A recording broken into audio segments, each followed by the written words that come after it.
The question now is, how do we balance what we are used to as against what is new, as against what comes with innovation, but has a certain aspect of it that most of us, most often than not, are very uncomfortable with. You know, coming here this morning, two things struck me.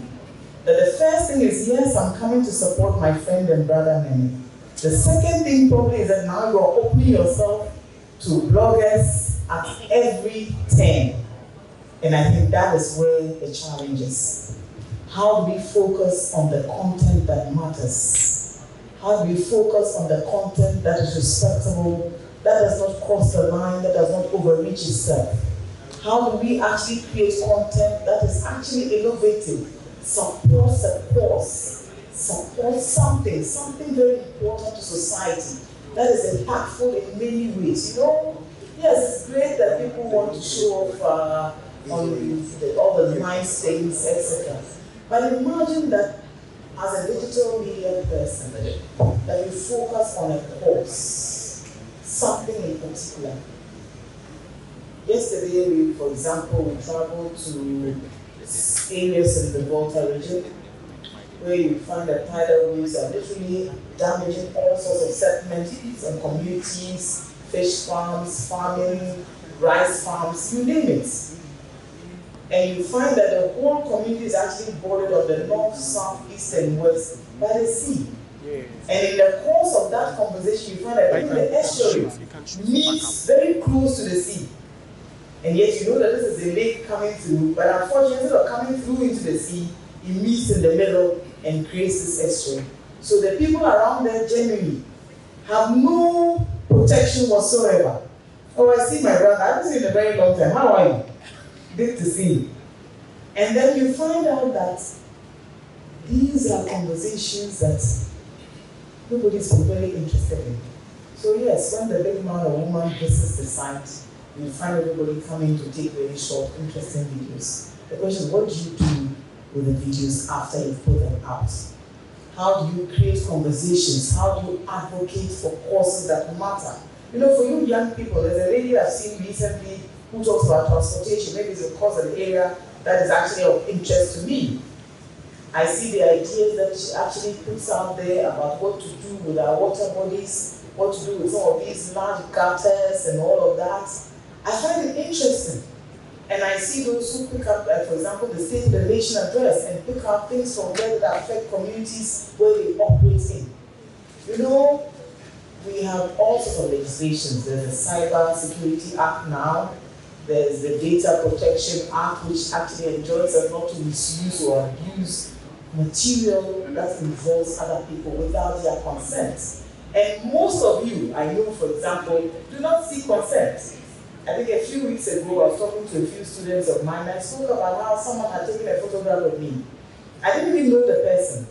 But later on, I found out there was a magazine, an article that the person had actually used that image for, to create an impression that did not exist, because genuinely, I did not know this person. I'd actually been at a program and bumped into the person because the post was that. I get a lot of that, because most of them are not, I'll travel or visit with the boss. And even though the program is not about me, yes, I've met a lot of young, interesting people. Some of them I engage them because I probably have a connection with them, some I don't.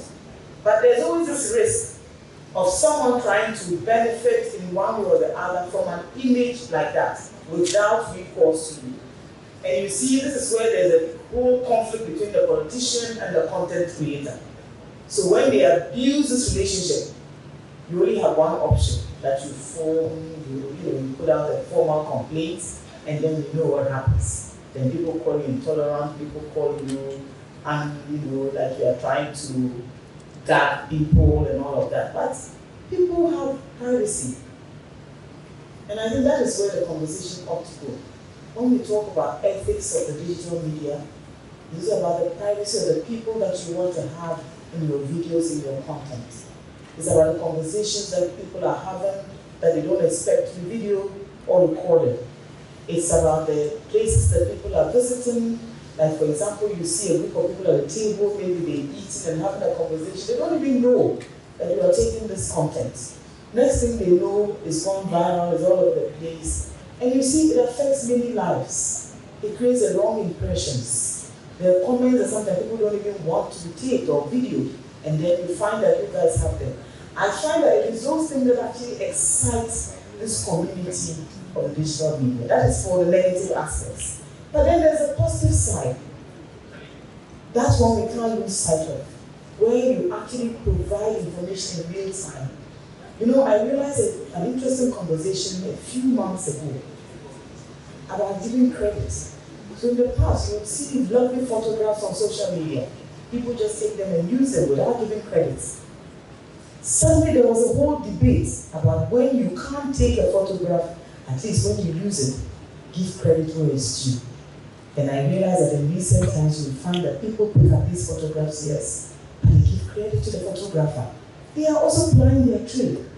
They are also in the business of profiting from their photographs. Otherwise, Getty Images will not be what it is today. They make a lot of money by keeping great photographs in an archive, so that every media house that uses them, any print house that uses them, actually pays for using them.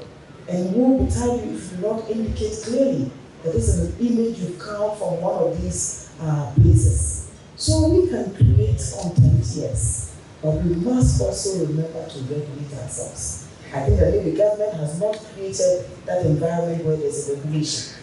But now that you are engaging and meeting as a group, and literally becoming our go-to person for news in real time, it is time for us to have a conversation and to start with dialogue such as this. What should be part of content and what ought not to be? We are women, for example, we're not always wearing trousers. So I had a very, very funny experience once when I arrived at the program, and then there was this video of my skirt from my thighs right down, and the guy immediately posted it. Fortunately, my colleague got onto it very quickly and managed to get him to literally delete it. But okay, imagine that someone else had taken it. Imagine that video had even gone viral even before. Or even imagine that someone had taken it to do something untoward, and then I had to take legal action, then what happens? So I think that we must start first and foremost to look at what the ethics are. What to do and what not to do. What we put out and what we don't put out. What we share is against what we don't. Because you see, nobody can stop this new interest. There's so many young people, all it takes is a beautiful phone. And like I said, when 10 people take photographs, look at them very carefully. You'll find one that's exactly out of the world. You'll find some that are ordinary. But even of the 10, there's always one or two that are exceptionally good. Images that are taken very, very precisely in a way that most other cameras probably have not even captured. And that is the whole point. It is what we have in terms of talent, skills, and just those who probably don't have any talent or any skill. So it's the same with the content as well. Some are fantastic. They pick up very exciting courses, topics, all sorts of things. They create satires out of them. Sometimes they lead to a wider debate. I see a lot of media houses now depend on a lot of the videos that you put out. But so it means that you must also be very responsible about the nature of the videos that you put out. Because you see, when the law grabs you, that's the cost of your mobile phone. If it's an iPhone 17, it's gone. That's the cost of the amazing camera. You understand? And probably even an end to the career that you probably had going. But if you focus on the right things, and you see there are many examples here, and you know the reason I know most of them is because I spent a lot of time in Twitter in the days of opposition. X is a place I love. And I tell you, if you have no wits, if you have poor language, if you don't know how to debate and spar, please don't go and post anything controversial, because they will come back at you. And I used to have time, sometimes on the whole night, I'll engage from morning to night. And I love that, because then you also pick up sentiments from a lot of people. I probably don't have as much time now to engage, but I still do every now and then. And I think this is where we are today. Social media has come to stay. But I think the content creation is fantastic. The best part is that you can monetize it. You can sit in the confines of your room if you're a student, do amazing things. Those who developed Facebook, The idea came to them in a student accommodation. You go to Israel, the Waze, which is now SatNav that we all use, was developed by university students, and their university benefited from it, and so did their country. So every time you use any of these navigational tools, that university gets a certain amount of it. It's the same for photographs. Content creation literally is the same. All we are asking is that let's marry this to what we already have. Responsibility, because some of your material can be defamatory, some of it can be distracted. You are also in a space that news travels very fast. So once it goes out there, taking it back is very difficult. But when reputations are lost, it takes years for you to rebuild. As we develop this very innovative aspect of the media, you must also inculcate in your practices a great deal of responsibility. Your rights start and end with another person's rights. You must also remember that your freedoms pretty much have limits on them, especially when those freedoms affect other people. You are at liberty to take any content, but you are not at liberty to use content that is destructive, that is not edifying, that is also going to actually literally infringe on another person's rights. And I think that is where we are. As a country, we have a lot of social vices, social cankers, many things.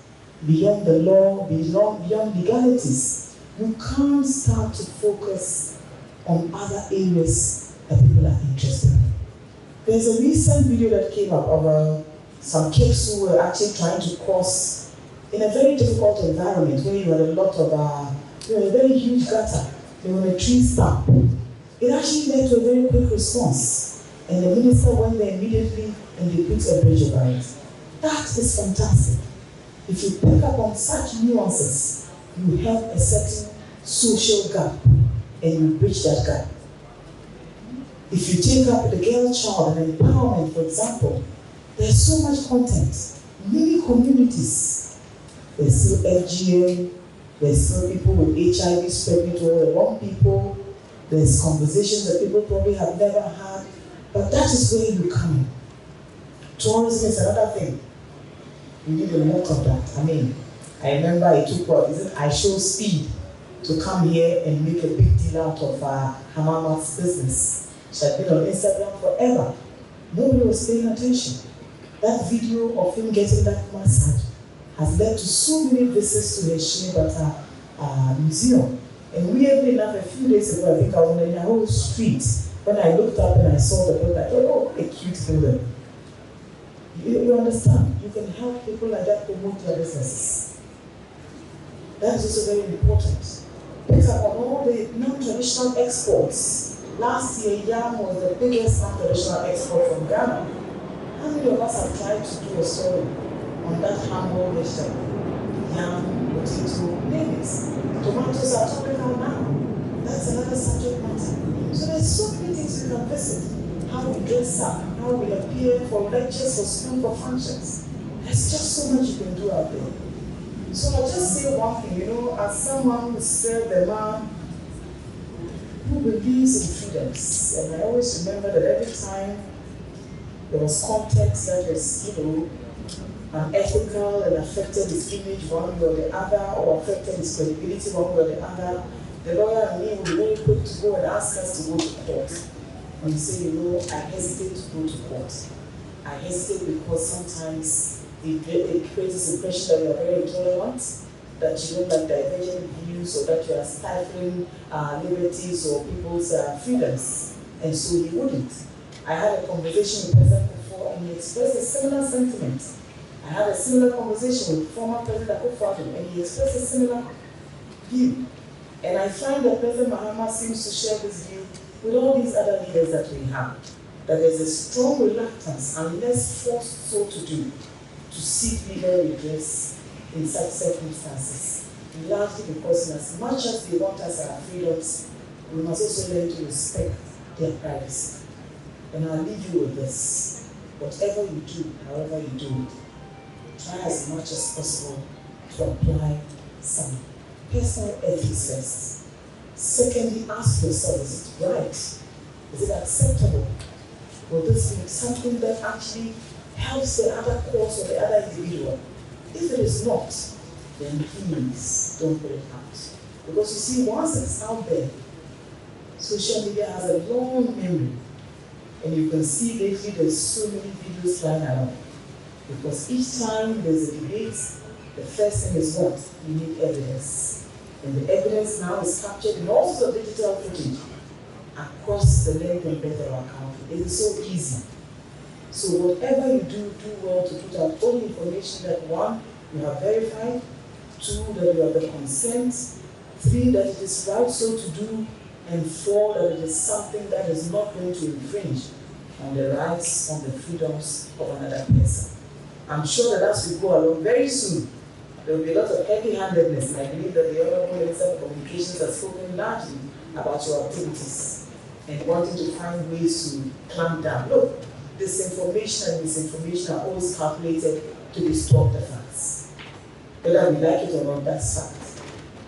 How we use information is very important. You know, just imagine that you put out a story that is relatively untrue, fundamentally not factual. That is actually calculated to misinform and to create a certain impression. It goes a long way for you to retract.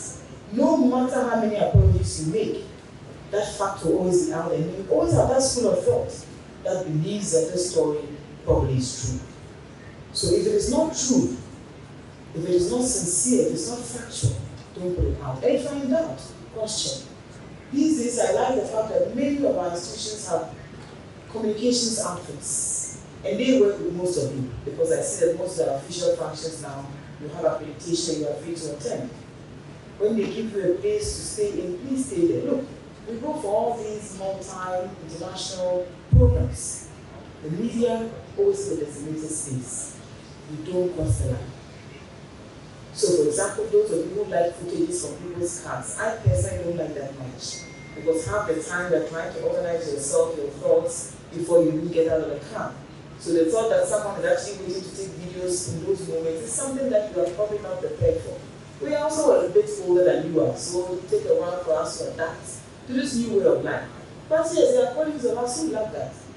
And I realize that a lot of our colleagues even now have an individual, a blogger or something who goes with them, takes all these interesting videos of their activities. There's nothing wrong with that. For as long as it's ethical, for as long as it is something that is not going to harm or damage someone's reputation, for as long as you're also being within the confines of the rights that you are allowed to do so. So do well to remember that disinformation and misinformation are both just as bad as the next one. Anything that is wrong, that is calculated to misinform, because sometimes people even hire you to send out videos that are calculated to misinform. Or you have information that you are not verified and you put it out there, that is also the same thing, it will disinform people. So when you look at it very closely, two are literally bedfellows. None of them really is right. And so when you are found out and the long arms of the law grabs you, then you start screaming that people are intolerant, that they are infringing on your freedoms, etc. But I think if you work within the confines of the law and the regulation, the rest is easy. I wish you well in your endeavors. I'm happy that you're finding a way to engage and regulate one another and learn from each other. I think that for my part, it is my responsibility to support any efforts that feeds into our democracy, that supports our democracy, that also supports our divergent views and actually brings out socially the things that matter to us. If you take videos, for example, of government initiatives that are impactful to society, you highlight the things that government probably is not paying keen attention to. If you highlight social causes, education, everybody is passionate about that. The media, we're all passionate about that. Media freedoms in particular, protecting the media. Now you are actually a key component of the media. So it is something that I want to leave you with. That anytime you have content that you want to share, ask yourself, is it true? Do you have consent? Is it approved? And will it put you in trouble? Once you can answer objectively to all of these ones, that is easy. Fortunately for you now, You have so much access to information, to the laws, to legal advice, to legal counsel, name it. Anytime you are in doubt, reach out, ask a lawyer. If you are in doubt, reach out, ask a legal practitioner. If you are in doubt, reach out, ask a friend. I think the rest are the same position. So without further ado, I bring you felicitations from His Excellency President John Dramani Mahama and of course our Vice President Professor Anaji Nkukwajin and the government and people of Ghana. I wish you the very best in all your endeavors, and I hope that this will bring out the very best that is yet to be seen. Thank you very much. Thank you very much. Even bigger than that. Thank you, Honorable Joyce Bawah. Personal values will determine our ethics sometimes.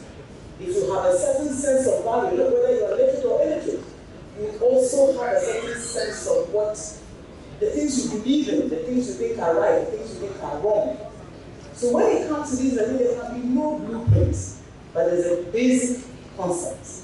And it is why I come back to the point that associations like this are great. You learn from one another. But you see, you guys don't have a problem. So what are the ethics of being a great content creator? Google it.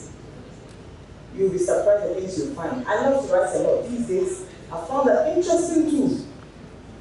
When I finish, all I do is ask myself, I want it compressed, I just want to proofread it, I want to have a professional paper, I want it to be friendly, conversational, straight. Within seconds I'm done. So all I have to do is think about what I want to write, put it in the ways that I want it to appear, and I put it through that software. The rest, as they say, is history. So you don't even need to ask me what the ethics of the professions are. You can glean that easily from the little confines of your desk. Even before you post something, you can ask, will this be damaging to someone's reputation?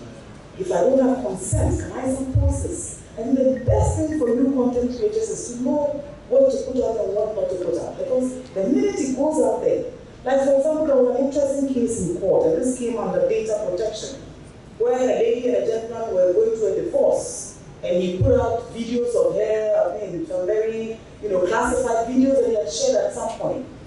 In any matter of this kind, you will lose. Because the person did not give them to you to put them out because you're upset with them. The person did not, and you know that material, if you were to go out, will actually damage that person's reputation and have very far-reaching ramifications for their life and for their future. And once you put it out there, you can never quite fully delete everything. So this is a good example of what you all want to do. And I think these are the things that you can do. So yes, meeting like this is fantastic. But you also have many people you can ask questions from. Like, you generally don't need any training to be in the digital media space. That is what modernity and force sort of do. Thank you.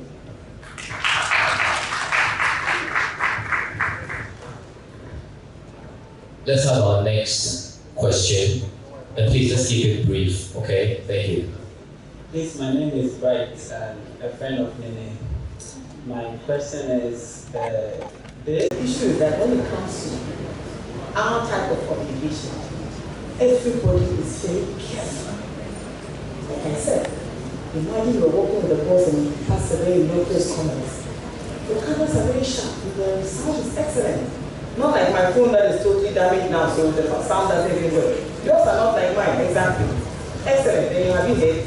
I find some takes like instantly and immediately you can post. So what I suggest, and I believe the government is trying to do, and I'm listening to the Honorable Communications Minister speak about this matter, to try and regulate your industry too.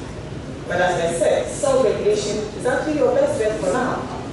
If people know that you're responsible, they don't mind. Like he said, he saw his friend doing something, the next thing he knew, he was posting government stuff, etc. Everybody does that. I remember Khadija in the beginning. He was always doing these spaces about social things. One day I bumped into him somewhere, the next thing I said, well, it's history. Now he has a studio. His podcasts are amazing. They span also subject matter. If you self-regulate effectively, people will know. But I know that eventually all of you, like the various media houses that you are affiliated to, will also be regulated. Which is why the professor said to you that you should form registered companies, right? Have a proper structure in place. So you become not just one man carrying a little camera. No.